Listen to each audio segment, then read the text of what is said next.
that first. All right. And we'll go from here. All right. I can't wait. We got episode 23 already. I can't believe 23. I'm here with my good friend, Kate. Hi, Kate. Hi. I'm so happy to be here. I'm excited for you to be here. And listeners, Kate's a really good fan of ours and is a fervent listener since episode 1. Every episode. And I love it because she sends us comments on Facebook and stuff. So I thought, let's bring Kate here. Yeah. And the song we're going to be talking about is Berlin's Take My Breath Away. What did you think the lyric was? So, a little context. 7th grade, I, as an option for PE, we actually had an aerobics class. Oh, yes. And I was like, that's pretty rad, right? Yeah. You know, for like a bunch of us 7th graders to be getting into aerobics and get physical, you know what I mean? So we're on the same age. I definitely understand. Yep. So, and this song was like our cool down song after like we've been like bouncing around and doing our whatevers. This was like the cool down stretch song. So I swear to God, the teacher played it every time. Like she tried to be hip with the music for the kids of that day.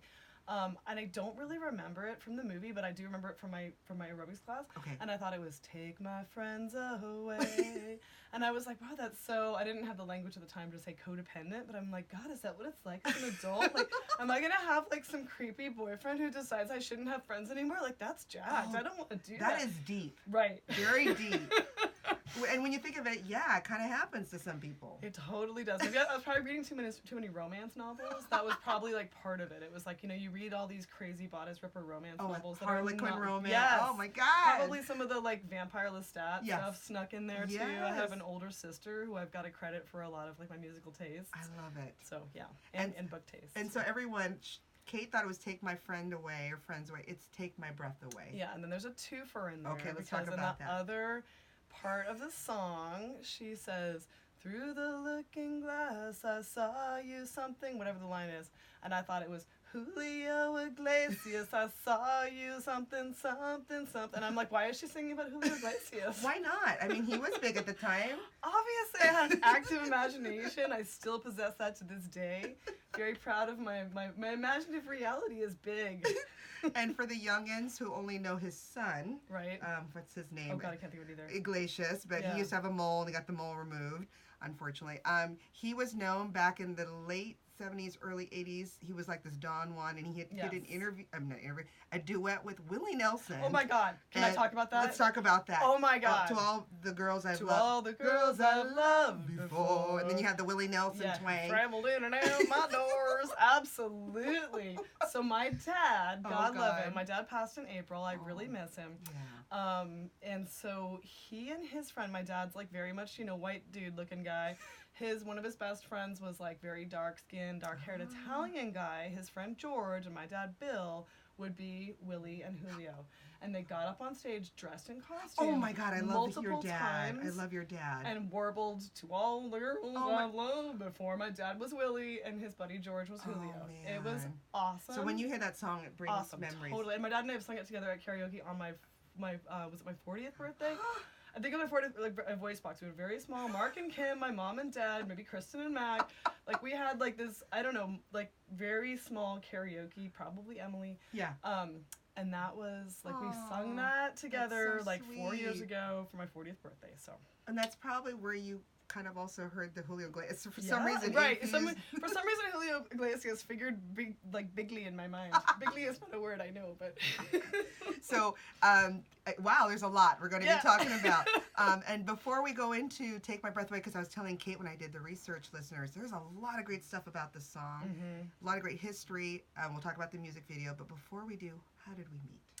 We met, I believe, when you were dressed in the taco dress at the Rock Camp for Girl karaoke competition. Yes. That was the first time I ever saw you sing. I believe that was when Mark was competing. I never have competed. I do not ever see. You're correct. Yes. Yeah. You're correct. Mark. Okay, so that was Mark sung. Missy Elliott. Missy Elliott. Yes, I'm trying to think of the name. Get Your Freak On. Yes. But, yeah. And he was dressed in like this horrible like blue lounge suit. He had the full Tony Clifton getup on. You were wearing a taco dress, and Mark and I both were just like, what the hell? Who is this person? Why is she awesome? We must be friends with her. And we are now, and I love it. Love it too. That was 2017. Listeners, remember we had another guest that came, Christy, from Rock Camp for Girls, Rock and Roll Camp for Girls, excuse me, and it was their first karaoke fundraiser in 2017. Well, that was the first one. Okay. Yes, and it was one that had to be redone to another date because originally it was in February, so and we're then the snow and moved it to Okay. March. And yes, and then that's how I got to meet Kate and her whole wonderful family, and I call them my karaoke family. Yes, it was so cool. Yeah, I think maybe the next year Mark actually was the KJ. He for was the it, KJ too. for it. Yeah. He didn't compete. Right. Yes, and Yeah. that's when I came and dressed up as Domo. That was when you were guys didn't Domo. know. Yeah, yeah. And some people were like, piece of toast. I'm like, no, dude, it's Domo.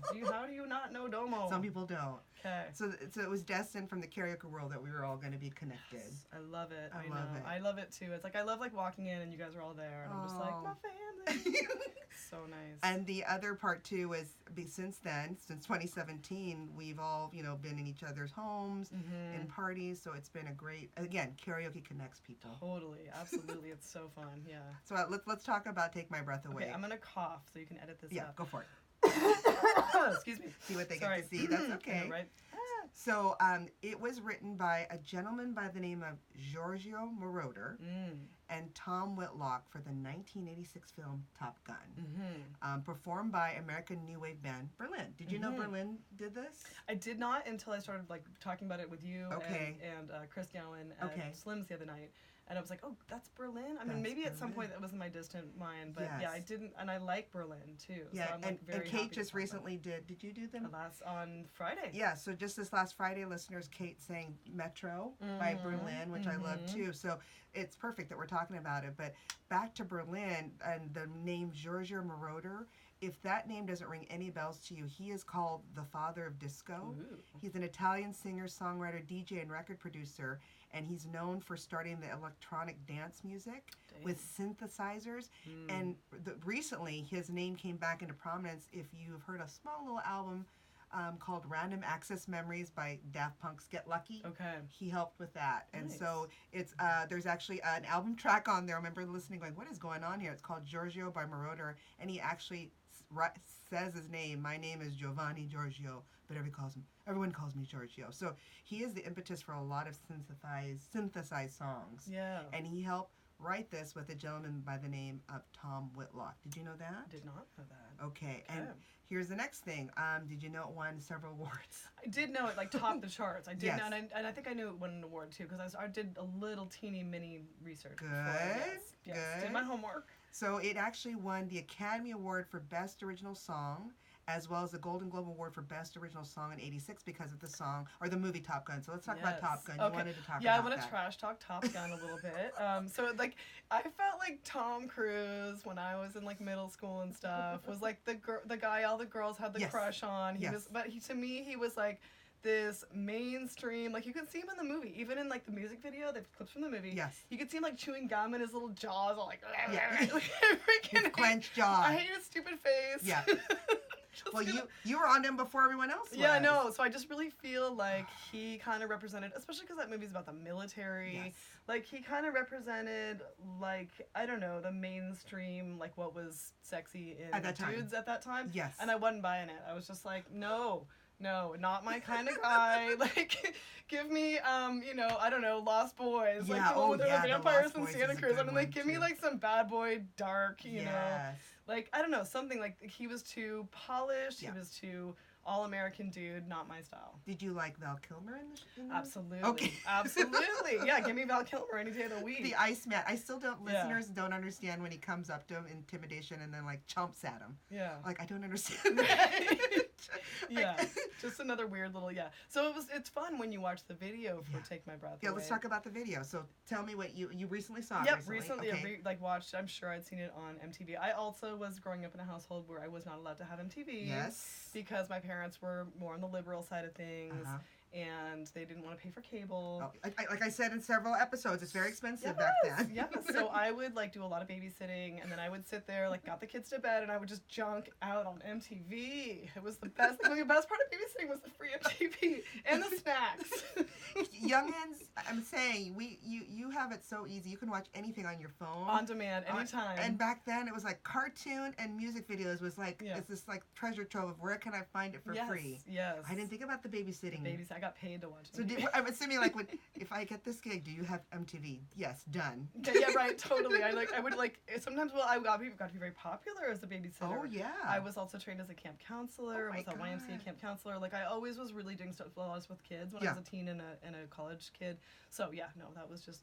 So rewatching the video, like I don't really remember it that well from the time, but it's funny and weird and strange. Yes. And she's singing, and then the guys in her band are kind of like stalking her through like this airplane graveyard. Yes. I grew up in California. I remember some of those like airplane and like ship graveyards too. We have like the ghost ships in the East Bay. And yeah, so I kind of was into the video. Well, so here's what it is. That Kate's right. The music video featured scenes from Top Gun, intermingled with the band's lead singer Terry Nunn.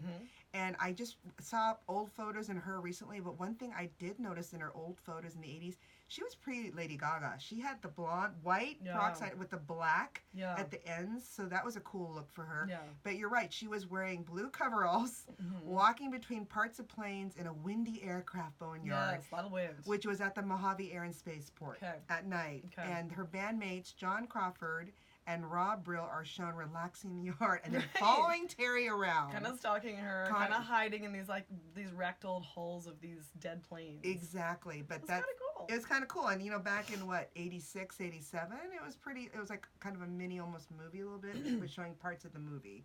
So that was definitely the music video. And if you haven't seen it, go to Google or YouTube. You can find it. It's easy to find. But back to the award. So, again, I said they won an Academy Award for Best Original Song, Golden Globe. One of the things that Marauder, Giorgio, said that helped write it, he said he's really proud about this song, Berlin's Take My Breath Away, which earned him 2 Golden Globes, again, Best Original Score and Best Original Song, and the Academy Award for Best Original Song in 86, which beat out Pete Cetera's Glory of Love. From the Karate Kid Part 2. Remember that? Sure. Yeah, Glory of Love. So they did really well. Yeah, they really did. Yeah. I know. Well, it kind of seems like none of Berlin's other songs got that much recognition, which I feel like they should have. But I'm glad that she made a bunch of coins with this and then had a successful career. It sounds like she's still writing. Yep, she's Terry still Nunn. Yes, yes. And you said, what did you do in your research? You said about Terry Nunn, she wrote songs for other people. For Sisters of Mercy, and they're definitely like more like dark kind of gothy band. My sister was into them for a bit, and so she wrote a lot of other things. She's been performing somewhat recently. Like she's definitely still out there in the world. She looks great. And it's because of this song. She gets, so if you do find her on the internet, there are lots of video her recently. And so what she does is with this song, like most 80s, hit makers then, they will do like, a concert with all of them, a whole bunch of them with 1 or 2 of their famous songs. Yeah. So that's kind of her gig right now. Okay, cool. At some festivals. But let's talk about Berlin too. So again, it's actually American new wave band. I thought they were from Europe. I thought they were too.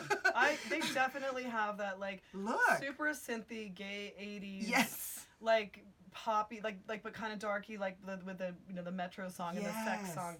They definitely for me fit in a category of stuff that I liked, especially in that when I was 7th grade. That later 80s. I started high school in 89, so that was. I was definitely getting my education and stuff that was more like that. The European stuff was cooler than the American stuff. Yes. And in my mind, they were European. I thought so too. So I was surprised to find out they're from Orange County, California. Nice. The OC. Nice. And you're right, Kate. The band gained mainstream commercial success with singles including "Sex," "I'm a," "No More Words." I forgot about "No More Words." That's one I remember. And then of course the chart-topping "Take My Breath Away." And then the band members included bass and vocals John Crawford, Terry Nunn vocals, a guy named David Diamond, no relation to Neil Diamond, on keyboards, Rick Olson guitar, Matt Reed on keyboards as well, and a Rod Learned on drums. So it was pretty much all dudes and then this gal. Terry. And she definitely seems to have had quite a bit of the talent as far as, I don't know if did we say, that he helped write it? Yes. Giorgio. Giorgio helped write it with this Tom Whitlock. Okay. And so I've sent an email to both. You never know, they might respond to say, let's know more about the impetus of the song. Or Terry Nunn, who's gone on to write music for other bands too. So I'd love to know more about her writing career. Absolutely. Because I think you don't have as many women who are writers for very hit songs like this. And back then, can you imagine? It's awesome. And the other thing I forgot to tell you is Giorgio Moroder and Tom Whitlock, both who wrote Take My Breath Away, also wrote Kenny Loggins' Danger Zone. Nice. It's got a similar, well, it's in the same movie, for God's sakes. And Meet Me Halfway, which I've sung before on karaoke, that crazy song. And it was for the Sly Stallone movie Over the Top about competitive arm wrestling. Sweet. I did not know that movie existed. So amazing. So they're known for the power ballads. Yes. And for the macho power ballads too. I'm just going to throw that out there. So I didn't know if you knew about that and about that Sly Stallone did a song or a movie about competitive art. I have no idea. Now I'm like, really? Like, how did that not? I can totally picture it, though. I can picture pretty much every bit of it. Oh, I love the 80s. Yes. So do you want to hear more about some Did You Knows? Yes. Okay. So, again, the movie was featured in Top Gun, which helped its soundtrack become one of the best-selling ever. But the interesting thing was and it was used as the love theme for the movie with Tom Cruise and Kelly McGinnis. If you've seen Kelly McGinnis lately, she has not aged well. But the cool thing is, she was married to a woman. So she came out recently. Yeah. So I'm excited about that. But the story was, on the internet, I was able to find that the song that we're talking about here, Kate, to take my breath away, I was going to say, plays over a steamy love scene between the two that was not originally in the film. So when they tested audiences, they're like, we want some more sex. We want more, because back then it was a lot of boob shots, you know. Yeah. And so they added, ask Cruise and McGinnis, we want to call you back to the bedroom. But if you watch the movie and watch it again, it's only a silhouette of them, looking like they're making love. And McGillis had to dye her hair. And the main reason why they had to do a silhouette is she had dyed her hair for another role. Okay. And she was like, uh-oh. And if you don't remember, she also played a really good role, I think right after this movie, with Harrison Ford. And she's in Amish land. And it was Witness, where Harrison Ford plays an FBI agent that has to infiltrate some murder. And she was the Amish woman. So really good. She's really good. I mean, I thought she was great in this movie. I thought she was a redeeming quality to me. Besides, oh my gosh, who's the other guy who was also in one of the vampire movies? Yes. Yeah. So anyway, gosh, there were other actors. You didn't always have to look at Tom Cruise's face, but I thought Kelly McGillis, props to you. And the funny thing is, before it was offered by Giorgio Moroder and Tom Whitlock to Berlin, it was actually offered to the Motels. Oh. Who sang the song "Only the Lonely." And so I didn't know that. I thought Berlin was who they originally sent it to. Sure. So I'm assuming the Motels are like, no, I don't think so. But then the funny thing is, then the Motels later released it as their original, who much later released their original demo. They're kind of similar to Berlin's release version, so they did their own compilation out of their album Anthology Land. So they ended up saying no to it and then added it to their anthology, but it's like, I bet you they're like, dang it, we should have done it. Yeah, we should have grabbed it. Holy cow. Yeah. And then Columbia Records then started to suggest to Giorgio and Tom, well, who else could we use? And Moroder thought, oh, Berlin, because he remembered the hit song No More Words. And he was like, which he did produce, so he remembered who it was. And they just did some lyrical changes before Terry Nunn recorded the vocals. So that's some cool stuff. Yeah. I didn't know about this, but here's a big did you know about Terry Nunn. So again, when you look at her, she kind of almost looks like Blondie. Kind of looks Definitely. From Debbie Harry from Blondie. But before she became the lead singer of Berlin, she appeared in several movies in the 1970s. She also auditioned for the role of Princess Leia.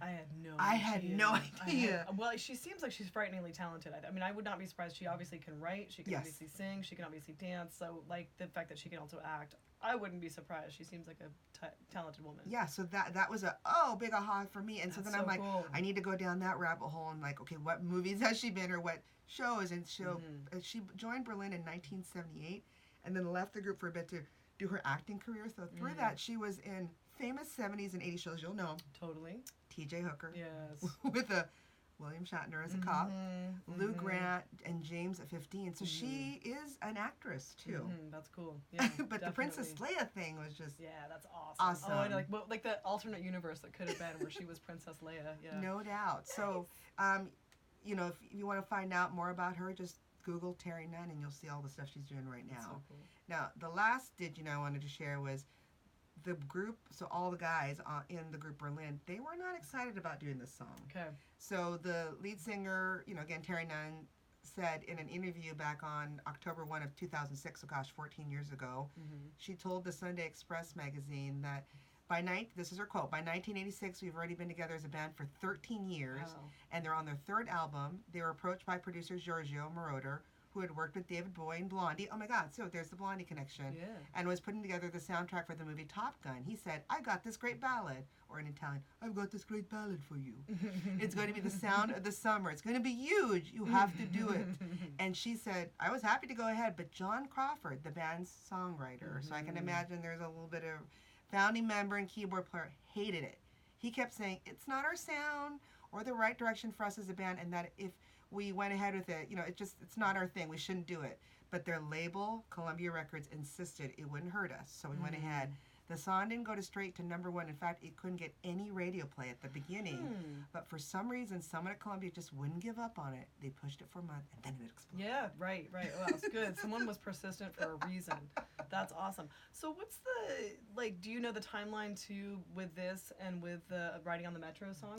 Did that predate this? It sounds like maybe it did if they'd already released 3 albums. I think it might have. Right, okay. Yeah, because I think it did. Okay. I think it did. But this definitely got him to the zeitgeist of everyone now knows him. Yeah. And then the video, of course. Yes. And you see a beautiful Terry Nunn. It's like, okay, now we need to know who Berlin is. Okay. But yeah, I was so excited to see this stuff because when Kate came to me, she's like, I want to do this. I went, yes, I thought I knew everything I knew about this darn song, but I didn't. And I'm like, the fact that it really made them some, great money was the Academy Award and the top of the charts, Golden Globe. Yes. Yeah, I'm really happy that this song, and I think it is, I think it's worthy. I think that whole the whole intro the with synthesizer. Yes. I think that makes this song stand out. Would you sing it in karaoke someday? Would you ever do it? I don't know. Her voice is a little high for me. But I might. Right. Let me think about that. I'll put that one under my pillow and sleep on it. You never know. Okay. You never know. Have you ever done live band karaoke? No, I would love to so much. Well, you're going to get your chance because, listeners, my birthday's coming up in April, and I'm gonna hire the live band Karaoke from Hell. Yes. So they're excited. Gosh. I'm excited. I gotta gosh. find an undisclosed location, but I figured those are my friends that haven't had the chance. Yes. They'll be ours for 4 hours. And it's hard because it's like they're always Saturday? No, Monday. Monday night. Okay, sorry. I was gonna say Sunday, but yeah. So Monday night it's tough with kids. 9 p.m. Yeah. And they're so sweet. I actually talked to a couple of the members a couple of days ago. They've been listening to our podcast. Oh yes. They love. Hi, everyone. And if you're not from Portland or from Oregon or from the United States, it's a great live band karaoke. And again, what it is they play live music while you sing with them. That's so cool. And they love the shout out and the link, and so they're very excited to know that hey, others can hear about them through us. Yes. So yeah, you'll get your chance. That's so cool. And I've got to give a shout out for Veronica Bitz, who's my sister-in-law to be, my brother's fiance. She is in a band. Oh my goodness, I'm spacing on the name.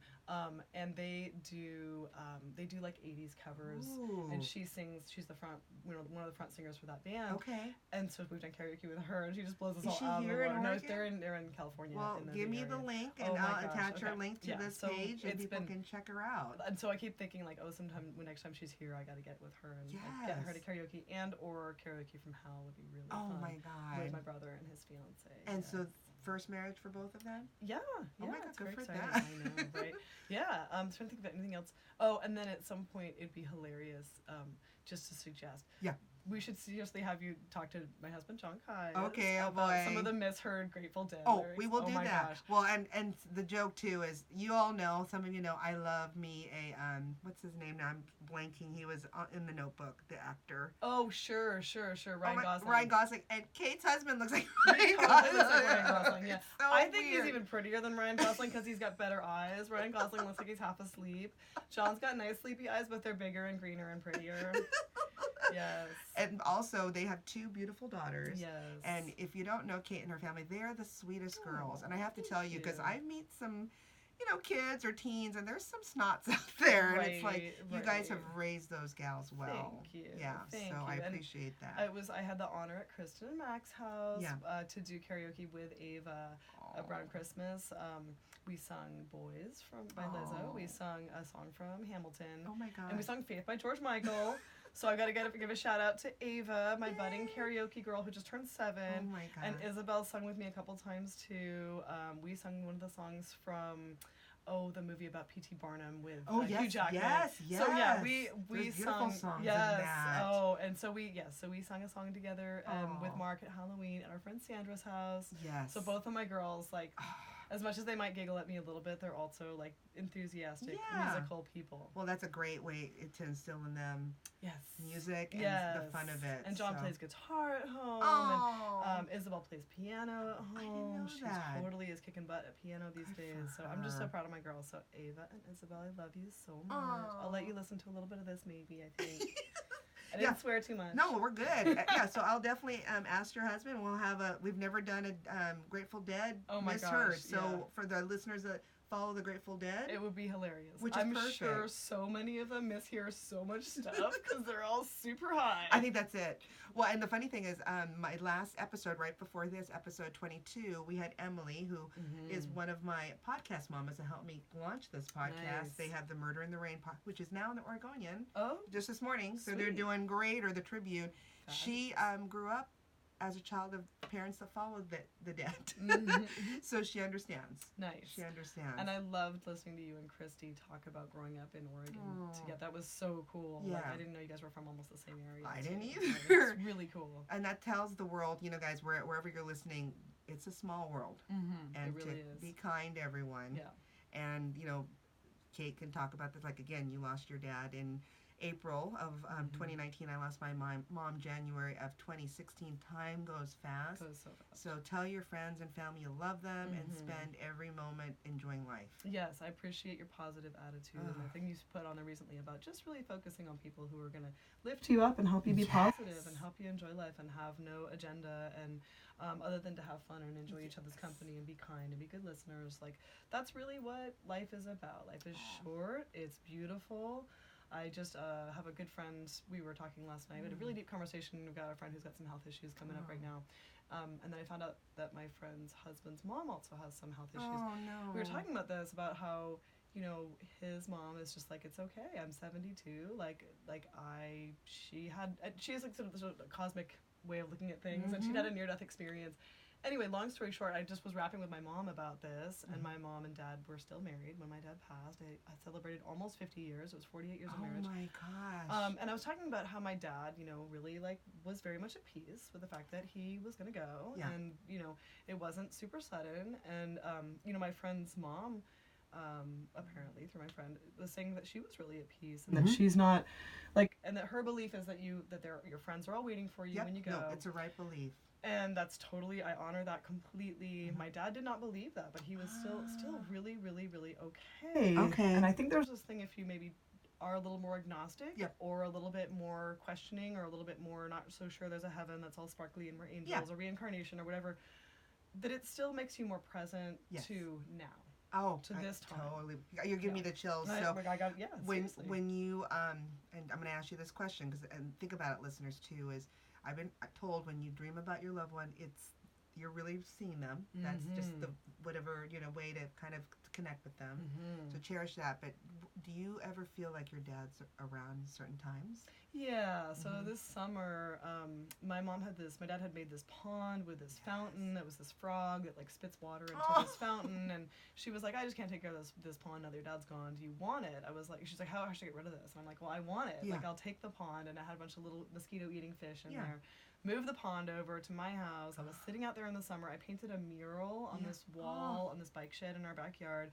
So I'm sitting there painting, which my dad was this lovely, amazing, the toppest, the highest level. Sounds amazing. The highest level amateur painter you could possibly be. So he painted all the time to relax and have fun and enjoy his life. It wasn't his career, but it was, something that his passion. Very passionate about. And I was listening to his fountain, and the water was tinkling into the fountain, and I'm sitting there painting and thinking of my dad. So that was a moment where I'm I am my father's child. I am here. I am. And then my little one's had a lot of questions. She's like, what does it look like where he is now? What's his name now that he's up in the sky? Good question. She's like, and where's his hat? Good question. Really, So I think really recently it's come up for her in the last like couple months. She's been asking all these questions about like, why can't he come back? I miss him. I want him. He doesn't. You guys don't understand. I need him to come back. And I'm just like, sorry, bud. But it's good questions, and I'm glad you're trying to answer them as best you can. Yeah, I knew we had to go there. We had to go with like we had to get all big picture and super deep here for a minute. Yeah. Oh my God. Well, and that again reminds me, you know, love your loved ones today. And I have to say, with my mom, just quickly, whenever I hear a certain song and it plays in really inopportune times, I know it's her. So that's kind of my thing with her. Yeah. So whatever it is, and you know, just think. Is it? Yes, it is. So don't question it. It's really funny. I just noticed. I looked over. My dad was a retired dentist. You have a giant toothbrush in your studio here, and it says "Only brush the teeth you want to keep." I swear to God, I heard him say that 20 different times. No I'm way. having a freaking moment. Oh my God. My hand. Oh my God. My more goosebumps. Yeah, goosebumps. So see, again, the universe has the funny. So if you are a Patreon patron and pay extra a month, you will see this because we have a video. In my studio is a giant toothbrush, which I bought like 5 years ago. Oh my gosh. So I think that's hilarious. So he's here. Yeah, he's here one way or another. Yeah. He had something similar to that, not quite that large. He used to bring and like talk at my elementary school and give little talks about dental hygiene to all the third graders or whichever grade I was in. What was at the your time. dad's name? Bill Kirk. All right. Yes. Bill, thank you for coming here today. Yes, I know. John and I, like, that's the other thing. John and I will have these little, we call them our BK moments, like Bill Kirk moments. So we're like, you know, something happens and we'll laugh and we'll look at each other. We're like, BK, miss you. Oh, I love it. Yes. Well, I'm so glad you came. I'm hoping you guys enjoyed what you heard about Berlin's Take My Breath Away and Kate's Misheard of Take My Friend Away and Julio Iglesias. Yeah, well, I don't know why Julio was in that song for me, but he was there. Well, what we'll do is we'll end this episode with a little bit of To All the Girls I Loved Before. Yes. And please keep listening and keep singing the songs wrong, right? That's all awesome. Totally. Thanks, everyone. Bye. Bye.